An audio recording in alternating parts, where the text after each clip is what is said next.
Hello and welcome back to Mental Health Matters. My name is Andrew Ditzel and this is episode 19.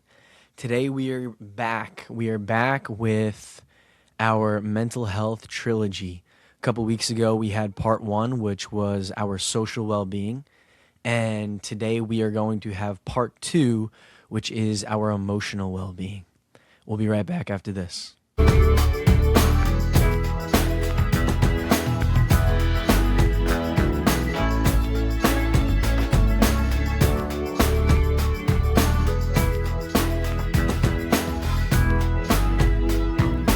All right, so episode 19, we are going to be talking about emotions today.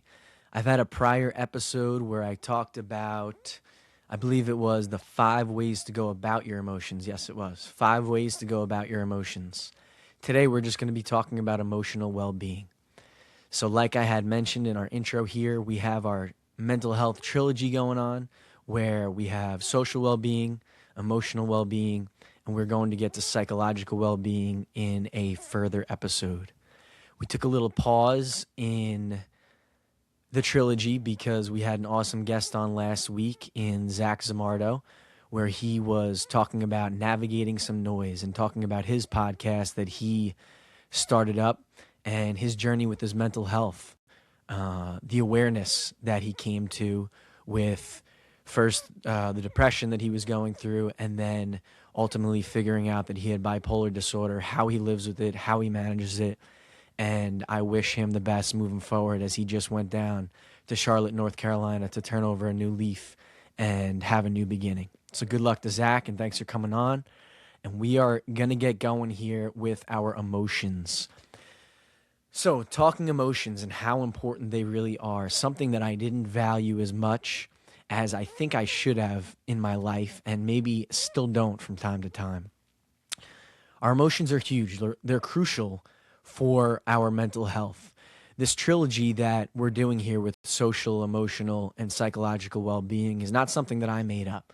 It's actually the definition of mental health, that those are the 3 pieces. Mental health is like the umbrella, and the 3 pieces under it are social, emotional, and psychological.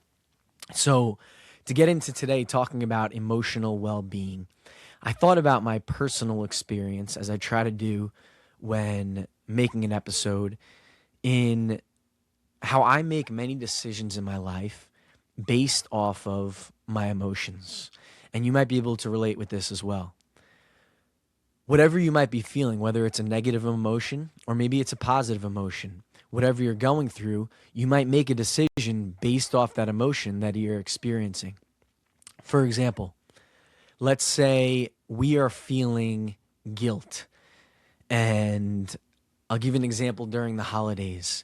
You feel guilt that maybe you can't make it to a relative's house or party where they're hosting, and because you feel guilty, now you go to the party that you were originally supposed to go to, and then you cut out of that one early to then go to this party because you feel guilt. That guilt, that's an emotion. That's something that you feel, and it drives decisions that we make. And it can be positive or it can be negative, whatever it might be. Another example that you could think of, and I'll go negative one more, and then I'll go to some positives. What if you are going through grief? You just lost somebody. You lost, maybe it's a death in the family, and you're living and going about your life a different way because of the emotion that you're feeling from grief. Just recently, I understand people who just passed away, and I don't want to get into news or talk about anything like that there, but just an example of a couple who passed away where they both passed away. And I think back to a movie that, one of my favorite movies, called The Notebook, in which an older couple passes away, and they pass away together at the same exact time. And you might think, well, that's just a movie scene. That would only happen in a movie. But it's real life, and it's based off of emotion. one person in the relationship passes away, another follows either at the same time or shortly after. And that's based off emotion. That's grief. That's loss. And that happens because of the emotions that people are feeling. And there's actually a definition for that, and it's called broken heart syndrome that I just learned recently. Very interesting psychological concept. So, yeah, we can make decisions or go about things or behave a certain way, or things might occur a certain way based on the emotions that we are feeling. From a positive point of view, because I do want to be positive as well, I try to be positive when I can be. You ever feel motivated? You ever feel inspired? You ever watch a YouTube video, or you watch a movie, or you hear a talk from somebody, or just having a conversation with another person, and maybe you feel inspired, you feel motivated. And because of that feeling of motivation, wherever you got it from, whether it was the video or whether it was talking from someone who had a really positive impact on you, and then because of that, you go out and you do something because of that. You go out and you make a positive change in your life based off of a feeling that you have. Our emotions, how important are they for our mental health? Joy. What if you're feeling joy? What if you're feeling the emotion of joy? I think it's our duty and our responsibility that when we are feeling the emotion of joy, that we share that joy, that we give that joy to other people. But you can't share it and you can't give it to anybody else if you don't have it yourself. That feeling of joy, that's an emotion. So our emotions, they absolutely drive who we are as people. And emotions come up from external factors, but they also come up from internal factors as well. What we're thinking, those become our emotions, our feelings, and those become our actions. Emotions are all tied together with how we act, how we live our lives, and the decisions that we do make. So, with today, in today's society, we have a lot of emotional dysregulation. Now, that sounds like a crazy word, and you might be saying, Andrew, I don't even think you know what that word is. And slightly, I do. Emotional dysregulation is when you're not regulated emotionally. Your emotions are out of check. And a great example of this is one of my favorite football players. Just had a game, I think it was last Sunday. A lot of games going on with the holiday. I don't remember exactly what day it was. But he got into an altercation with a fan. And as a player, you are not supposed to interact with fans, definitely in a negative way. Positively, if you want to sign something or give them a high five, give them a jersey, that's all good. But to have a negative interaction with a fan is absolutely not a good thing. It doesn't look good for the player. It doesn't look good for the team. It doesn't look good for the staff or just the team as a community. So recently, this player was being antagonized by a fan from the opposing team. He went over to that fan, went up to him, and punched the fan in the face. Luckily, he didn't really land a great hit. He kind of grazed him, so there wasn't any serious damage to the fan. But why did he do this? Why did he go over there? Now, there's many reasons, the fan might have been saying something that is terrible and engaging him in something that he definitely shouldn't have engaged him in. And I don't want to take away from that idea. But that player regulating his emotion and not letting it get away from him, where he is making a decision based off his emotion that's going to impact him for time to come. When we talk about this in terms of our mental health, our emotions, and how important they are, when you make a decision based off your emotions, sometimes we make decisions, and especially as we get older, that don't just last for a couple seconds or don't just last for a couple minutes. Those things, those decisions that we make sometimes can be permanent decisions for a feeling that we have temporarily. I have gone through some very intense, serious, negative emotions where I was dysregulated. My emotions were all out of whack. I wasn't myself. I wasn't showing up the way that I knew I could be because of my emotions. And there were times in my life where I wanted to make a decision that was permanent for the feelings that I was feeling temporarily. So just a reminder for anybody listening that if you are feeling those emotions, and not only you're feeling them for a second, but you've been stuck in those feelings for a long time, know that you're not always stuck in those emotions, and that you can get out of them, and you don't need to make a permanent decision for temporary feelings, because everything changes. This too shall pass. These feelings that you have, they will fleet eventually. Different feelings will come back to take their place. And we talk about the example here of this football player who I really love.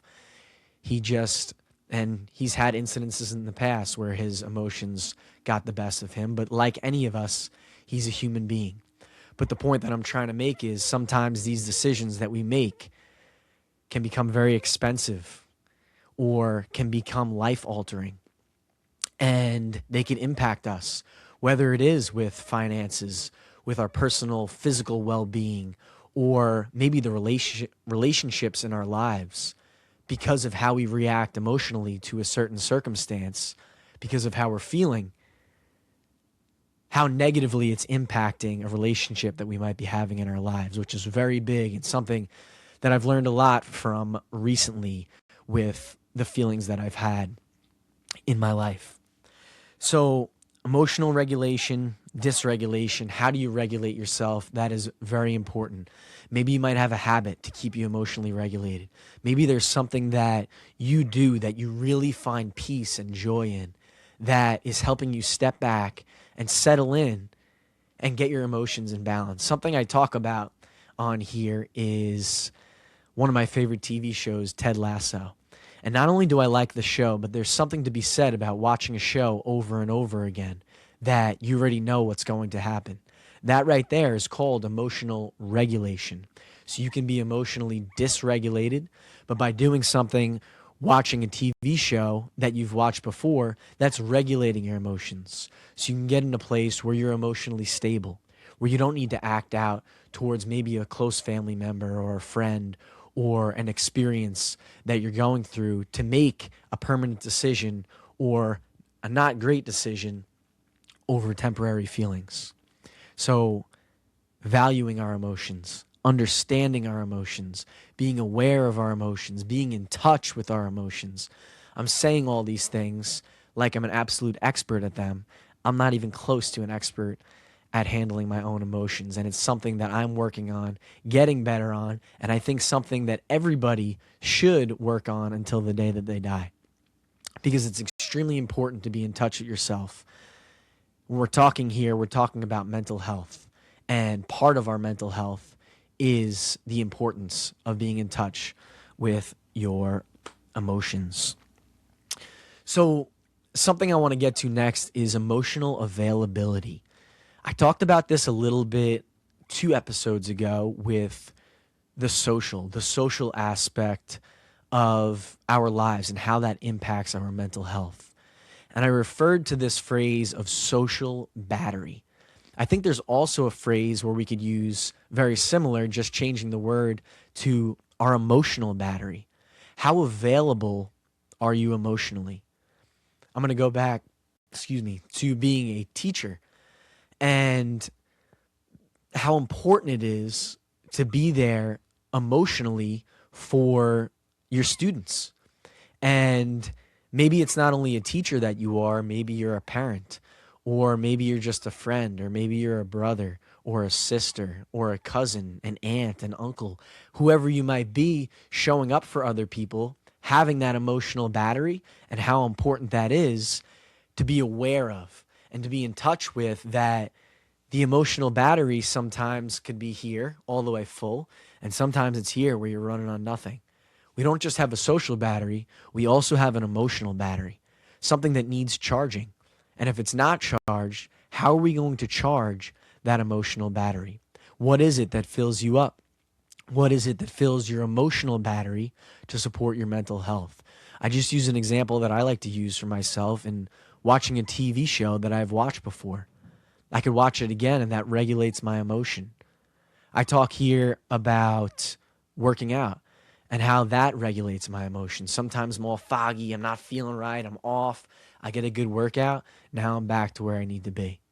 Whatever it might be that you find emotional regulation in, whether it is, I know people have all different hobbies, different than mine and different than what yours might even be. Whether you like to do art, or you like to play an instrument, or you like to go for a walk. I actually do like going for walks. Whatever it might be, to regulate your emotions and how important that is for your mental health. So just like our social battery, we also have emotional batteries as well. And I've learned so much about myself in the past year about my emotional battery and my emotional availability. When am I available? When am I not available? And knowing where I'm at emotionally, in which I can show up for somebody else because of the state that I'm in emotionally. I'll give you an example. Sometimes when I get a phone call and I'm just like, oh my gosh, I can't handle this right now. I just emotionally can't handle this phone call right now.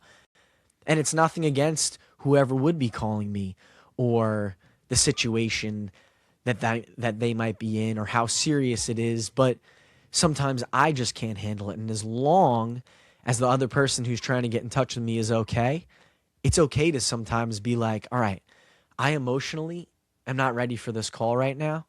Hey, I'm not here for it right now. I'll get back to you. That right there is protecting your peace, protecting your emotional well-being, and ultimately protecting your mental health. Something that I'm working on, in where if you called me in the past, I would pick up every single time. And more times than not, I will. But understanding that sometimes when you're not in an emotional state to do something, that you don't need to be available for it. And knowing how to protect yourself in terms of your emotional availability. So emotions are extremely important. They drive us. They make a difference in how we live our day-to-day lives.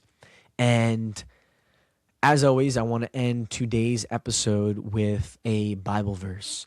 I've been getting into Proverbs a little bit recently, and it's a little bit about discipline in our lives. But I thought this was a really good verse that I picked out. It's Proverbs chapter 17, verse 22. A cheerful heart is excellent medicine, but a crushed spirit dries up the bones. A cheerful heart is excellent medicine, but a crushed spirit dries up the bones. So there's both sides to this verse here of positive and negative. You could have a cheerful heart, and that could be extremely positive for yourself. And you could have a crushed spirit, and that can dry up your bones. And it's really pointing to the fact of our emotions. When our spirit is full, when our heart is full, cheerful, that is when we're energized. That is when our emotional battery is filled up, and that is when our emotions are at their best. When our spirit is crushed and we feel defeated and we feel weak and low, our battery isn't where it is, we know our emotions aren't in check, or they shouldn't be where they are. And there's things that we can do in order to get back to a place where we're emotionally charged, or we're emotionally stable, or emotionally where we want to be in a level of comfort that we feel is benefiting our mental health. And talking about coping mechanisms, and I'm reflecting even back to having Joe Santoro as a guest here on the podcast, where he's talking about sometimes you get so bad, you get so down, you get to a place where you feel like there is no way out. And it connects with the Bible verse here of, but a crushed spirit dries up the bones. When you get to a place like that, sometimes the only way out is time. And time can be a great coping mechanism for experiencing our emotions. Maybe they are difficult, challenging emotions that you're going through. Have some grace with yourself. Give yourself some time. That maybe you've been through something that's extremely challenging. You've been through something personally in your life that maybe someone else might not even understand because they've never gone through it themselves. But to know that it has had a serious negative impact on your emotions, and that time might be the only thing that heals it. So don't get frustrated. Stay up on yourself. Stay up on your emotions, even when it is challenging, and challenge yourself to challenge your emotions. And I think especially during the holiday season with whatever you celebrate, I celebrate Christmas, it can actually be a very difficult time where we've experienced loss in the past year and we don't have people with us that once were with us. Or maybe you've had such a terrible down year that it's hard to feel like it's okay to celebrate. Whatever it might be that you're going through where your emotions don't feel like they're in check. Where this time of year that's supposed to be joyful, happy, and nothing but the best isn't always the best. That's okay. Sit in it, give it time, and know that everything you're going through is temporary. Is it going to be the best moving forward? Maybe not. But it will get better. And in time, everything does.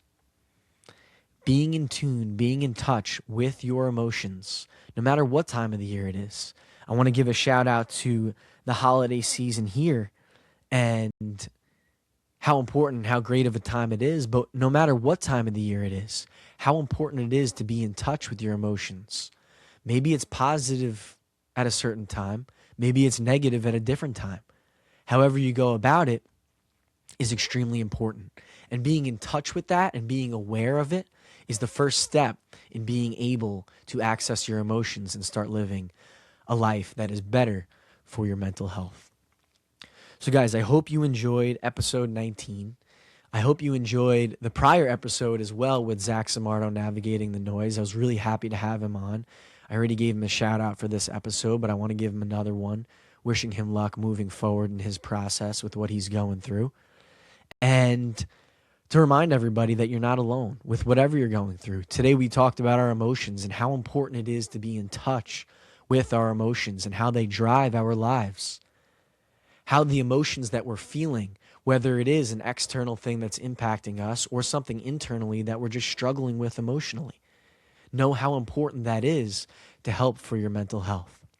So if you're struggling with anything, reach out to somebody. Know that you're not alone and know that whatever you're going to do, the decision that you are going to make, if it is a permanent one, that you do not need to make it.